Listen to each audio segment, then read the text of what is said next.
let me just first start off by reminding you all that today is Work Baltimore. I hope you get over to the convention center. I heard over 2,000 people registered online, so we'll see how that works out.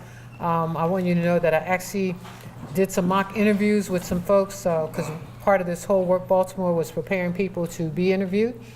And so I went over to Human Resources and sat down with about 25 people who were preparing to go apply for jobs today, and did mock interviews with them. So hopefully you all will get over there. Let me welcome back with us Heidi Daniels. I saw a particular story in the paper earlier today. And Dr. Jay Perman, President of the University of Maryland. As you well know, Heidi is our CEO of the library, and Laura Gamble is here with PNC. I think she's over that way. Bank, who has really worked, this is a team that have worked together to put social workers in the library, and we believe that this will help to cut down on some of the issues that we're facing in the city, whether it is addiction, poverty, homelessness, and so many other social issues. I think this is a great way to address some of the ills of our community in such a public setting. So thank you. We'll start off by letting our CEO of the library say a few words. Thank you, Madam Mayor. Good morning. I'm so thrilled to be here today to announce this new program with the University of Maryland to reach more citizens in the city of Baltimore through our social worker and the library program.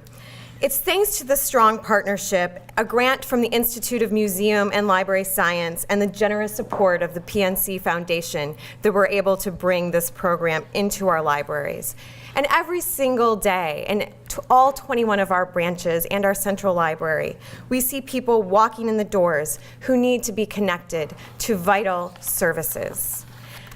Our librarians are often on the front lines directing people to those services to help them tackle those issues, as were previously mentioned, like homelessness, poverty, food insecurity, and addiction. As we look to better service those customers, we turned to another major anchor institution in the city, the University of Maryland, and that's how this amazing partnership was formed. Starting this month, graduate student interns from the University of Maryland School of Social Work began working in our branches alongside our librarians. The pilot program kicked off in 4 of our library branches: Hamilton, Pennsylvania Avenue, Brooklyn, and our Southeast Anchor location. Social work interns from the University of Maryland are inside those branches at least 2 days a week, providing one-on-one services, counseling to our customers, and pointing them to vital resources in the city. They're also conducting programs with the librarians to help them directly respond to the needs of each community. The social workers will train library staff on topics like crisis management and positive engagement. We want to thank the Institute of Museum and Library Services for the grant and for believing this program and helping to fund it. We're also so grateful to PNC. It's Will Backstrom from PNC that first helped us make that connection with the University of Maryland.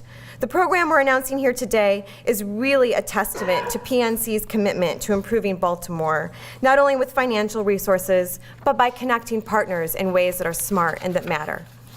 At the Enoch Pratt Free Library, our goal is to be a catalyst for change in the community, and we believe that social worker in the library will make an impact by changing lives and contributing to the long-term health of the city of Baltimore. Thank you. And I'm going to have everybody speak, and then y'all might have some questions of them. We'll hear from Dr. Perman, University of Maryland School of Social Work. Thank you. Share with us, Mr. President. Thank you. Thank you, Madam Mayor.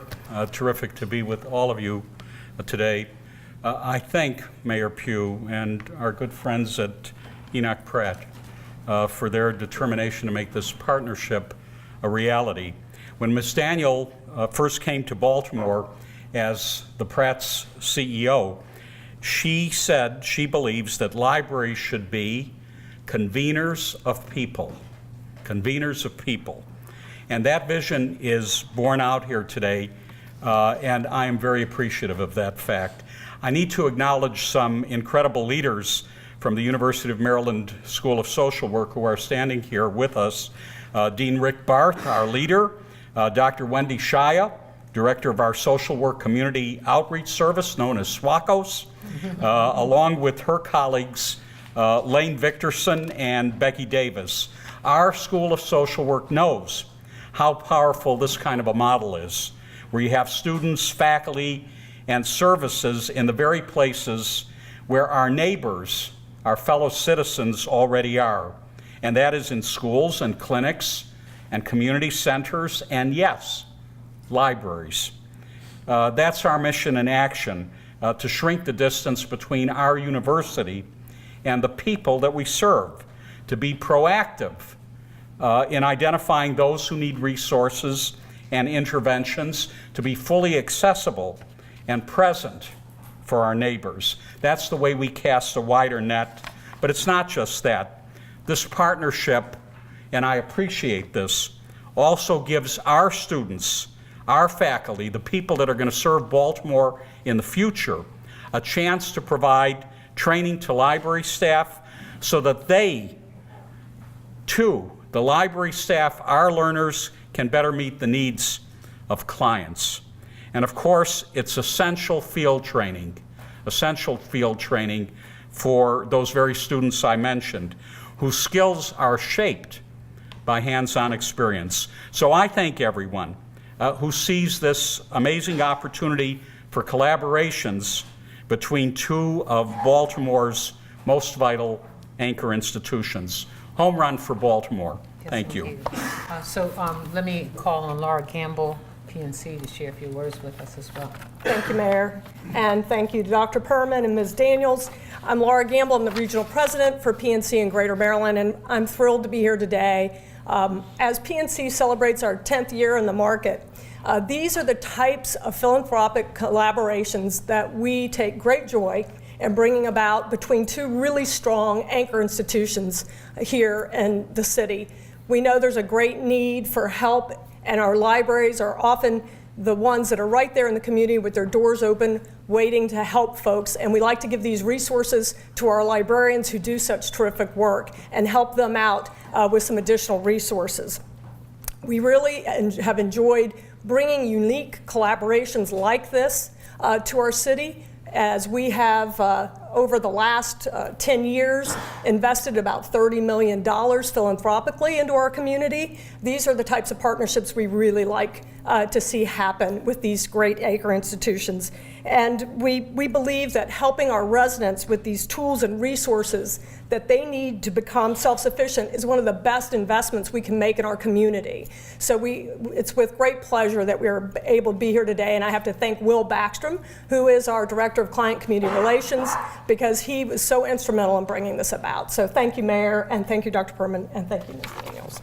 So you all have any questions of the team? No? When do they all start? They started already, correct? Yeah, they started, I believe it was last week. Yes, so they're already in place. Mhm. Is the Dean of Social Work here? Yes. I mean, for both of you, have you considered doing even more, going beyond in terms of, I know one of the real issues is to meet people where they are, of having even like standalone clinics or facilities in the community that would offer social work services to people in some of the really challenged communities? Well, let me speak first. Thanks for the question. Let me speak first close to campus.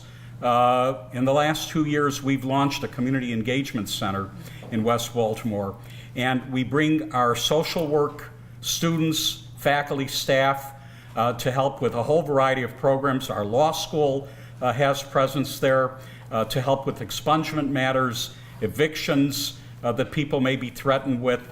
We have an array of healthcare services for the community.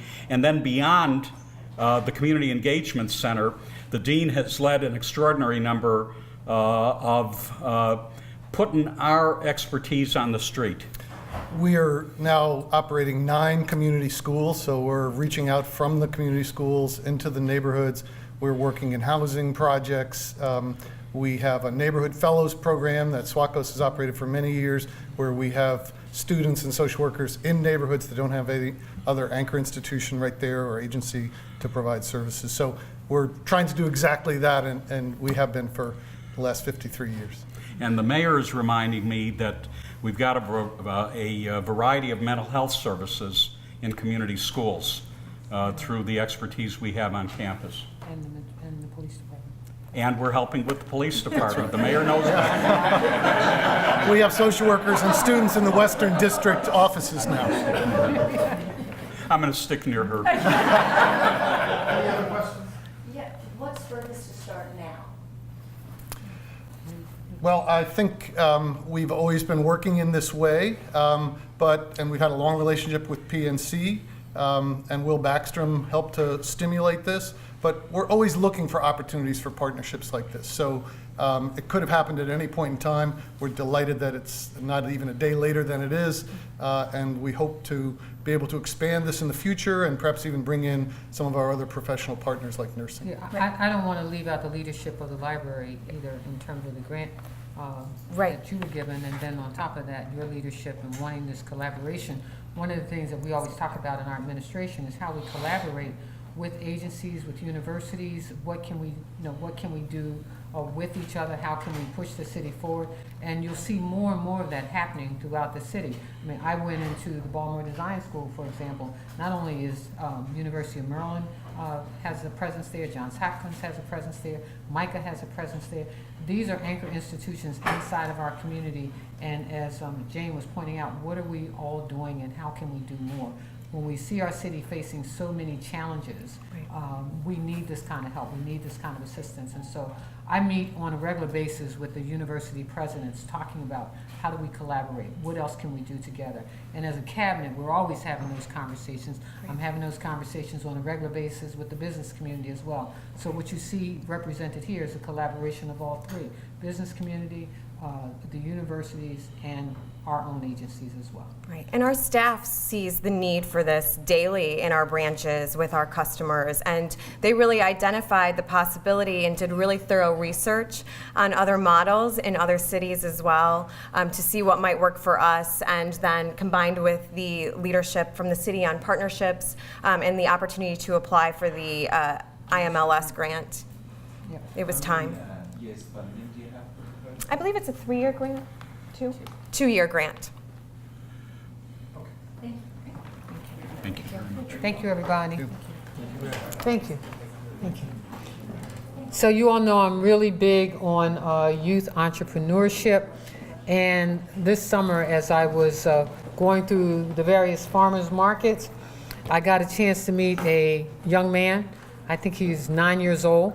And he's created his own little product. He's 9 years old. He'll be 10 on October the 8th. He is the founder of Cookie Pies. And I discovered him, Cookie Pies, that's right, Cookie Pies, Jane. And so I discovered him. Not on the Southeast side. I discovered him at the Druid Park Farmers Market. Boy, that looks odd. What is that? And so he proceeded to tell me it was his cookie pie. He lives in Reservoir Hill. He attends Krieger Schregler Day School, and he started his cookie pie business this summer, and he just wrapped up his first season. How'd you do? Good. Did you bring any samples? Yes, we Okay. did. Where We the have them samples? somewhere. That back there. Okay, can we bring the cookie pies up for the media? They look hungry. The cookie box will disappear. Well, sir. Thank you very much. So he's going to talk a little bit about his cookie pie business. Hello, I'm Shamir Berg, and I own Cookie Pies. My company is a kid-run business, and it has been my goal to inspire others to create their own business.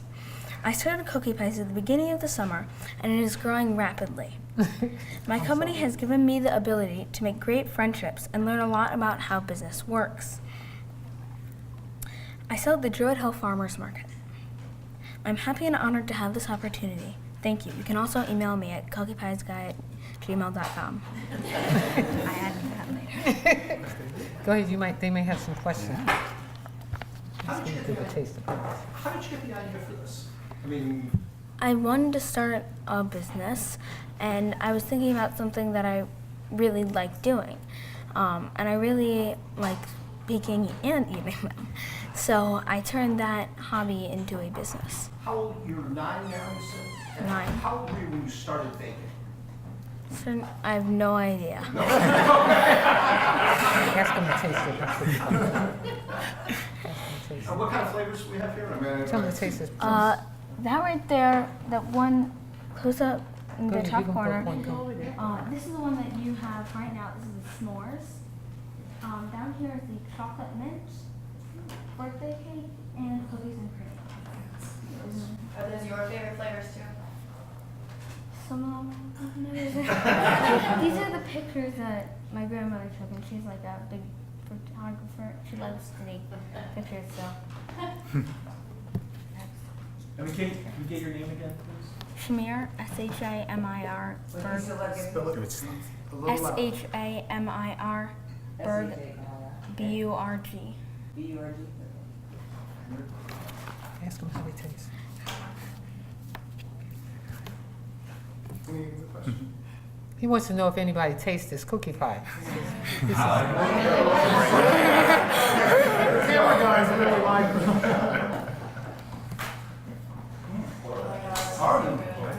I would like to know.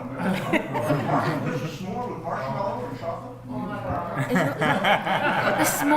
The s'more is a chocolate chip cookie with marshmallow fluff, crushed graham crackers, and pieces of Hershey's chocolate bars. So it's all sugar. We might want it to wait till after the press conference. Get them all hyped up. Okay. I'll see you next summer. Season, right? Next season. Okay. All right. I bought a couple of them. Okay. Thank you, Shamir. Thank you.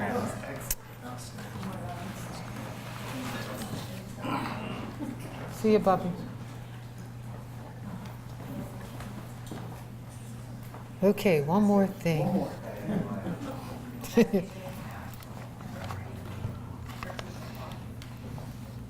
So every year we make a big announcement that MICU does a neighborhood grants program.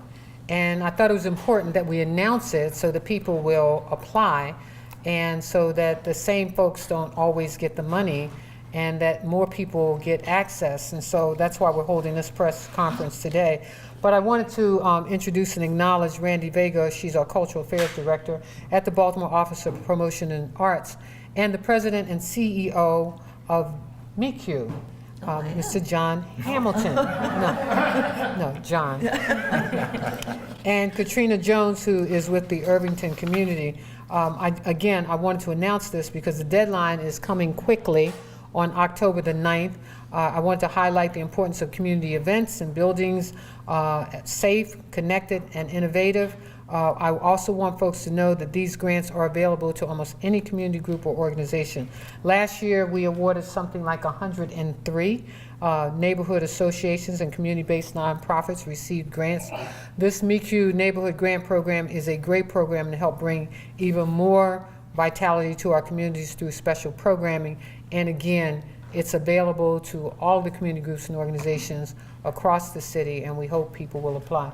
I think we'll begin with Randy, and then our president, and then a witness who has received. Thank you, Madam Mayor. The Baltimore Office of Promotion in the Arts is announcing the neighborhood grants and community associations can receive a grant of up to $1,000 to produce events in Baltimore City by applying for the MICU Neighborhood Grant Program. As Baltimore City's Arts Council Event Center and Film Office, BOPA understands the importance and power of how events in communities can bring residents together and strengthen our neighborhoods. Last year, more than 100 communities received grants. The deadline to apply has been extended to Monday, October 9th. Interested groups can go to the website promotionandarts.org to apply. The MICU Neighborhood Grant Program would not have been possible without the support of MICU, Baltimore's credit union, and support for the program is provided by Baltimore's Housing and Community Development and the City of Baltimore Local Development Council. And now we have our president. Thank you, John. Well, thank you. We are delighted to be participating once again. MICU has been sponsoring this program with the Baltimore Office of Promotion and Arts since 2012, and our investment in the program has been approaching about $400,000 in this program. And we believe in community. We're Baltimore's credit union, but we believe that oftentimes success is measured in larger cities by larger products. We believe that success is also measured in communities. So we're excited to be a part of this initiative again this year. We encourage people to apply.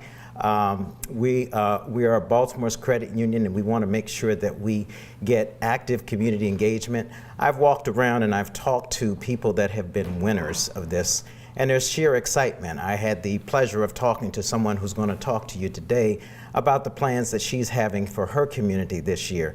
And it's all about giving back and getting your community engaged. So again, we just wanted to say thank you. We wanted to be a part of this. We look for continued opportunities to support this initiative because it's very important that we continue to engage in community. So I want to thank John in advance too, because he's also stepped up for another program that you'll hear a little bit more about later, working with our Squeegee Corps. And now let me introduce Katrina Jones. She's with the Irvington Community Association. Good morning, and thank you to everyone. I am the secretary for the Irvington Community Association, and for about 15 years now, we have an annual event where it's a back-to-school event to help students get prepared for school. We found out about 15 years ago through one of our area schools, Beachville, that a lot of the students were showing up not prepared for the first day. They didn't have some of the basic things that you're supposed to have. So we started having this annual event right before school. And I think maybe about 12, 13 years ago was the first time we heard about the community event grant that was available through the Baltimore Office of Promotions and Arts. So we have been applying for that grant annually. Some years we get it. And some years we don't, but we're always grateful for it. It allows for us to plan a stellar event. It is the one event that our community always comes out for, and because it impacts our students. They get free backpacks with school supplies. We have entertainment, usually music. There's free food. We have vendors that help provide services to families that come out to help, and the parents are very appreciative. And since we are kind of a transient community, meaning that a lot of our residents are renters instead of homeowners, sometimes that is the first time they actually attend a Irvington Community Association event, and they learn about when our meetings are, and it is our hope to also make that an opportunity to get the parents engaged in the communities that they live in. So we're very grateful for what the grant allows us to do, because fundraising in that kind of community is very difficult, and it takes us probably about $4,000 a year to put it on. So the grant really helps us have a sustainable event every year, and we're very grateful for that opportunity, and we thank you. Stacey, stay right there. You all can come to the mic. Oh, is that Katrina with the K? Katrina with the K, yes. Last name Jones. With the storm. What are some of I the can't help criteria for applying to this grant? What are you looking for in applicants? Right, we're just looking for community organizations, neighborhood organizations. Oh, sorry. Yes, we ask community organizations and neighborhood groups that either have an event already planned or are planning something new for their community to consider applying for a MICU grant. And so there are not a lot of requirements in order to apply. And, sorry, how long has this grant application period been open for? It's been open for, what, 6 weeks now? It's been open for 2 months now. And how do you let the community know that these grants are available? Through what? Through email, through Right. social media? Well, we use everything in our power. So we use social media. We have press announcements in the newspapers. We communicate directly with groups who have applied in the past to let them know that, once again, they are eligible to apply. So we try a lot of different venues to reach as many people as possible. Sorry, one last question. Is it mostly organizations or community associations that? Yes, it's neighborhood groups, community associations. But I mean, the community associations are already kind of established, whereas community organizations are, they pop up every so often. We have, the new one is Baltimore Ceasefire. Right. So is there kind of 50-50 of who you take, or is it mostly community associations, or is it mostly? It's a mix. It's a mix of groups. And what's the total amount of money that is available? The maximum you can get is $1,000. But what's the total amount that's granted out? Yes. Yes, okay, how much is that? Last Sheila? year was 103,000. We gave out, I think, over 100 grants, but I think the maximum amount that we give money-wise, I have to get back to you, but I think it might be like $40,000. Last year we gave 103 organizations. Right, that was, yes, but not everybody gets $1,000, Okay, so. all right. Yeah, some get less, up to 1,000. And I know the lady from Irvington announced the event. Again, the date, time, and place for that. We haven't selected our date yet for the 2018. We're working on that now so that we can put that in the application, but it's always in August. So we try not to interfere with other main events that are on the August But you calendar. can always send your check to the. And yes, we are a 501c3 organization and we welcome it, yes. I put that plug in for you. Thank you. Thank you, everybody. Thank you. Okay, any questions for me? Mayor, I'll ask, because it's been the topic of the news all week, your take on what's going on in the Ravens Stadium, other stadiums, on the anthem protests, and there's even a call to remove the Regulus statue. Oh, really? Really? Petition 27,000 signatures. I stand with the teams and I stand with the owners. I just think that people should have the right to, freedom of speech. Do you think the message is getting lost in the kneeling? I mean, last year it was about police brutality. This year it sounds like it's more about. I think people are using the opportunity for freedom of speech. And you can't help but know that, this is national attention. Most of these games, all of these games get national coverage, so it is an opportunity to exercise your right for freedom of speech. Do you agree with the content of the speech rather than just their right to speak? Say that again. Do you agree with what they're saying? Let me just say, I haven't listened to everybody's, I just believe in freedom of speech.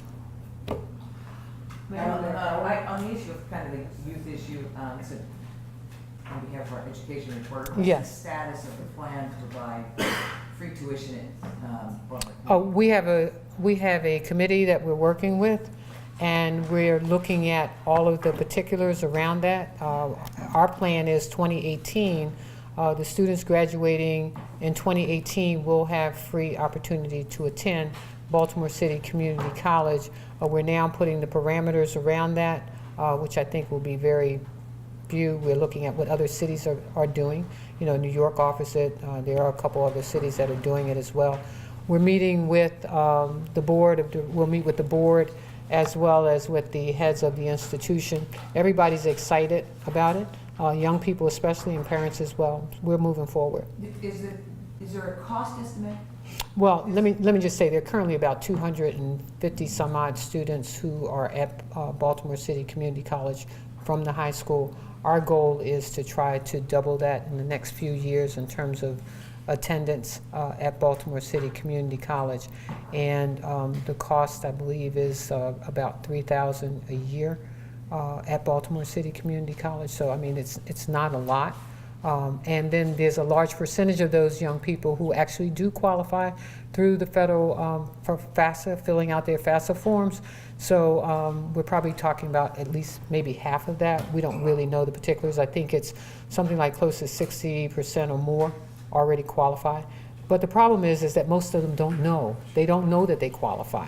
And their parents don't know, so they don't push them in that direction. And so we believe that this creates an opportunity, one, for them to get what they deserve in terms of federal funding, and at the same time for us to be able to help them along the way. Where are we going to get the money to fund the other 40%? Well, we can also look at, and we're having conversations as it relates to the youth fund. That is mandated through city government. 3% of the city's budget goes to youth funding. So we currently have about $12 million there. Madam Mayor, do you have any comments on the removal of the Ray Lewis statue at all? No comment. Madam Mayor, with yesterday, the state's attorney put out a press release talking about the hundreds of cases that have been thrown out in connection to federal indictments, body-worn camera footage that possibly shows police officers mishandling evidence.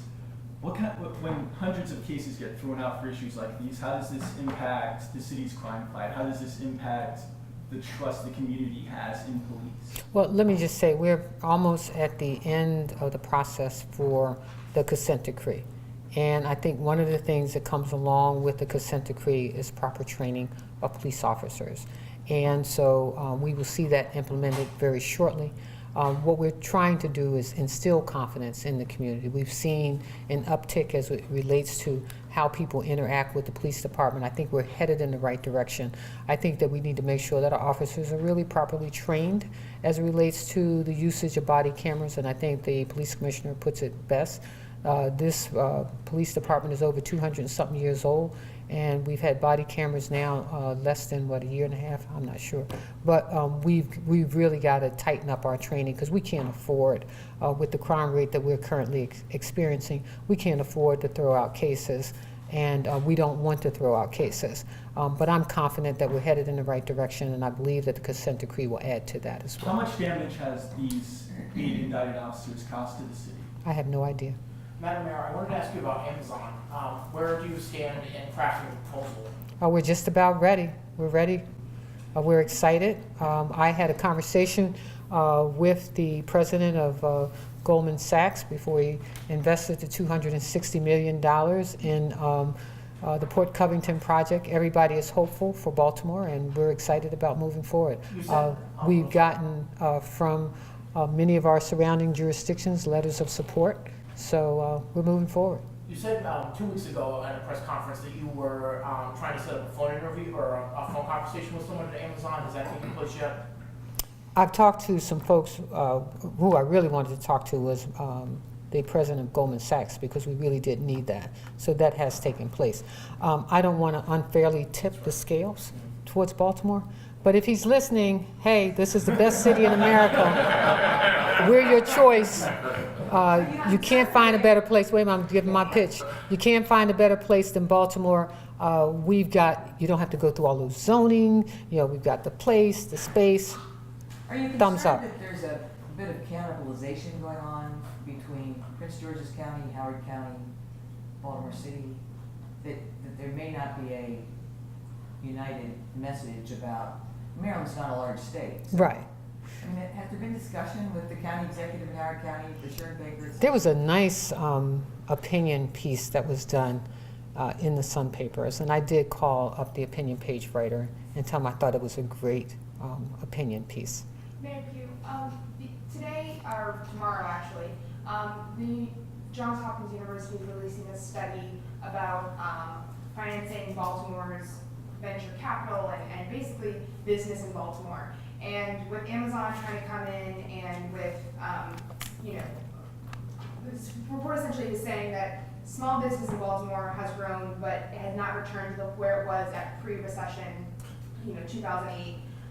So how can you hope to have a big company like Amazon here if we're trying to rebound our small businesses and get that capital back? And how are you going to essentially create some capacity for a larger capital here in Baltimore?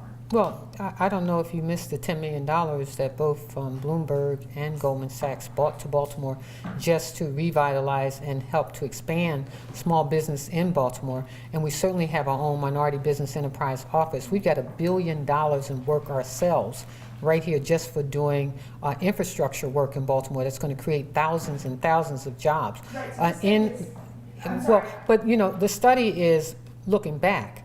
It's not looking forward.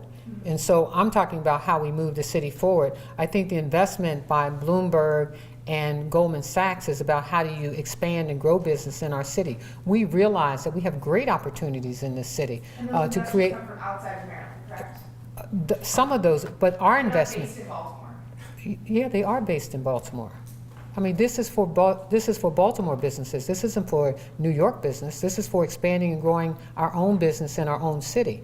We're getting investments from all across. We will get investments from all. Look, I'll take money from wherever it comes, because we can grow business in this city. We have our own infrastructure, $1 billion there. We're knocking, the state just invested and the city invested over $70 million to knock down boarded up houses and redevelop neighborhoods and communities. That's going to create and stimulate small business in this city. I mean, we've got a great opportunity in the city.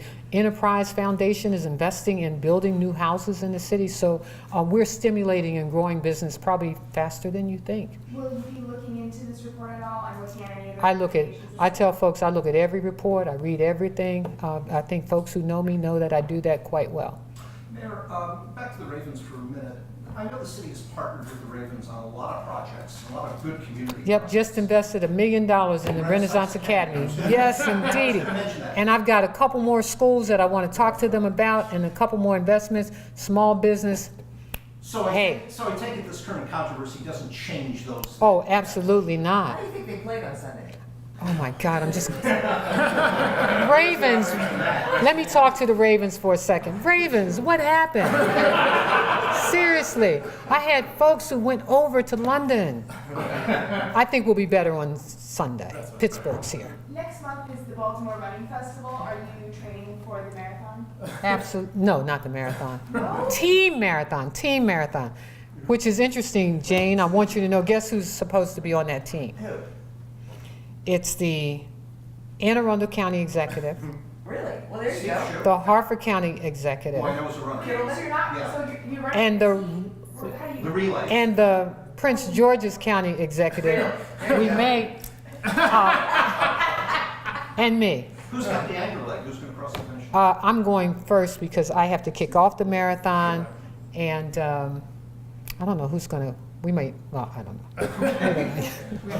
And I won't talk about previous teams. Madam Mayor, so far this year, the city's paid out $2.3 million in insurance claims related to accidents with city vehicles, and that amount almost eclipses the total amount from last year. What's happening with accidents involving city vehicles? I guess everybody needs some better training. I'm really not totally up on all of those issues, but I can tell you that at least we do have insurance coverage, but some people may not need to be driving city vehicles. I mean, so has this issue hasn't been brought up in meetings or has been brought to you from any cabinet? No.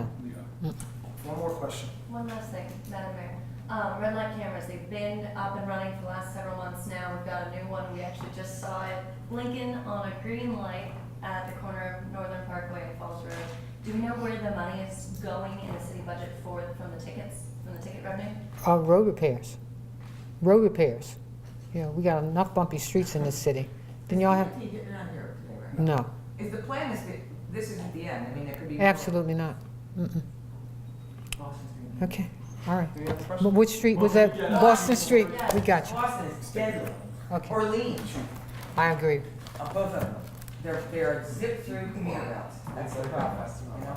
Real quick, folks. Chief Howard, the warehouse fire. Yes. That took place not too far from the Curtis Spade fire in early Yes. July where there were problems with fire hydrants. Yes. What issues did you have with the water supply and fighting the warehouse fire?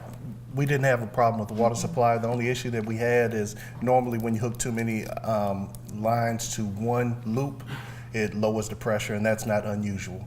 So what we did is we took alternative hydrants, which is common. No, we did not. No, we did not. That warehouse fire? Don't know yet. It's still under investigation. In fact, because the size of the footprint, we also brought in the state fire marshal office because it's so large. So they're working through it with us. At this time, it's still under investigation. You still have crews there? I know it was under. Two engines and a truck company are still down there. And then with the Curtis Spade fire, was there ever an explanation found for why the fire hydrants failed, and what's the status of that investigation? No, we're still looking into that. And the status of the fire Yes, investigation? yes, it's still under investigation. Okay. Yes. Thank you, everybody. Thank you. I hope you enjoy your cookie pie. Did you get one? Did you get one? Do you want one? No, I ate enough of them. Okay? Yes. I'm trained. Excellent. Good morning. Hey, Brian, first of all, about your meeting yesterday, which I think you attended as an observer, right? with Judge Berdar? I did not, but we had representation there, as did the Department of Justice. So what was the outcome at this point? Well, the judge will speak for himself. We expect to get an order from him within the next week. We're hoping sooner rather than later, but he'll set his own time schedule. But I can tell you that our impression is that the judge, who spent more than 2 hours with the leaders of the merged team, seemed to be quite pleased with the responses he got to some very, very searching questions of every member of the team. It was really a remarkable process. Such as, like questions? Oh, such as, what are your motivations? Are you really going to be able to spend time in Baltimore? Why do you think Baltimore is different from other places? Just really great searching questions, which were answered at length by each member of the team. You don't anticipate he needs to have another public hearing or any? At this point, we do not anticipate that. The other thing I'd like to ask about is my understanding is that the FOP negotiations are kind of at a point where the city's made a final offer and that they're planning to vote in a couple of weeks. What I'm told is that the city has not pushed, it has withdrawn its push for the civilians on trial boards. Could you talk, can you address this? No, seems like you know more about that, Jane, than I do. Which seems odd, but actually not. Do you know about I owe you a phone call. the law on the civilians? There seems to be some confusion about whether the city can just pull up the drawbridge and revert to statute, or whether it needs to be bargained to have the civilians on there. Do you know what? It's a question. It's a question. We don't have an answer yet. One of the concerns with the monitor team that has been developed through the consent decree, one of the concerns that people are voicing is that 9 of the 22 members are former law enforcement. What do you guys think that is proportional or appropriate? Well, we think that when all the facts are put out there, you will understand that calling someone, quote unquote, law enforcement really tells you not a whole lot about his or her capacity, his or her assignments on the team, and his or her experience. It's a shorthand way of describing someone which at this point in the development of the process can be very misleading. I would mention, the whole use of monitors in these kinds of cases has really matured. And so one of the things that people need to keep in mind is that when Cleveland and New Orleans and Seattle went through this process, the Department of Justice and the professionals who have helped implement these decrees have learned a lot. And so Baltimore really is going to be, I think, a model for how you do this. And we think the team that we've recommended to the judge is exactly the team to implement what Baltimore needs. Not what Cleveland needs, not what Seattle needed, not what New Orleans needs, what Baltimore needs. But I think too, if you look at all of these teams, most of them were pretty much built the same. What was really missing for all of them was a community engagement piece. That to me was the most important piece that was not well put together on any of these teams. And most of these folks who were on these teams have served on other teams. And in fact, one team, all of the people were serving on teams across the country. And what I said was, I know for some folks this is somewhat of a profession, but we needed to have confidence in the team that was selected for Baltimore, that the attention is going to be paid to Baltimore. Not folks hopping on planes and going here, there, and everywhere, but who are going to be focused on oversight, which is what this particular team is supposed to do. They're supposed to monitor. They're supposed to monitor the implementation of what we put together. They didn't put it together, we put it together. So their responsibility is to monitor what we put together, and the community engagement piece is to make sure that all of those issues around the community's concerns are really taken into consideration and implemented. So I believe that the team that we've put together and the team that has been interviewed by the judge is the best team, and the team that's going to make sure that Baltimore rises to the top and shows the country how a police department can be reformed, how a police department, and you all talked about this week after week, training that's needed, and cultural diversity that's needed, and tools and things that are needed inside of our police department. I think I mentioned just last week, a $2 million investment in computers and cars when you go to other jurisdictions have had them since 1998. I mean, this is an underinvested in police department, and we've got to do better about how we take care of that aspect of it. But engaging the community and how our police department interacts with our community, I think is really important in terms of this whole monitoring process. Absolutely, absolutely. Thank you. Thank you. Good to see you. Thanks, man.